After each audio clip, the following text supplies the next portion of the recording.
മലയാള സിനിമയുടെ തലയെടുപ്പായ ചെമ്മീൻ സിനിമ ഇന്ന് ഇറങ്ങിയിട്ട് 60 വർഷമായി. ഇന്നും മലയാളിയുടെ മനസ്സിൽ പരീക്കുട്ടിയും അതുപോലെ തന്നെ കറുത്തമ്മയും ഒക്കെ ഉള്ളിൻ്റെ ഉള്ളിൽ അടിയുറച്ച് വിശ്വസിക്കുന്ന, അല്ലെങ്കിൽ സ്നേഹം എന്താണെന്ന് ചോദിക്കുമ്പോൾ കറുത്തമ്മ പരീക്കുട്ടി എന്നൊക്കെ പറയുന്ന ആളുകളാണ് ഈ 2025 നമ്മൾ കണ്ടുകൊണ്ടിരിക്കുന്നത്. ഇന്നും നമ്മുടെ സുഹൃത്തുക്കളിലെ നിരാശ കാമുകരെ കളിയാക്കുന്ന ഏറ്റവും അനുയോജ്യമായിട്ടുള്ള പാട്ടാണ് മാനസമേന.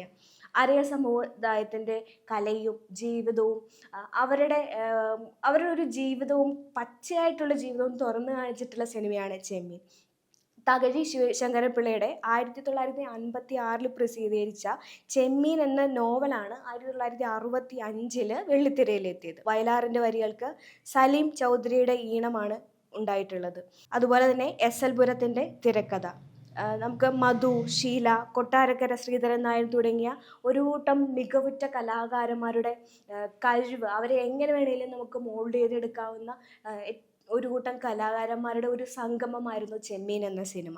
ഇത്രയൊക്കെ മികവുറ്റ ഒരു സിനിമ മലയാളത്തിൽ ചരിത്രം കുറിച്ചിട്ട് 60 വർഷമായെന്ന് പറയുമ്പോൾ ഇന്നും ഒരു രത്ന ശോഭയോട് കൂടിയിട്ട് എല്ലാ മലയാളികളെയും മനസ്സിലിടം നേടിയിരിക്കുന്ന സിനിമയാണ് ചെമ്മീൻ.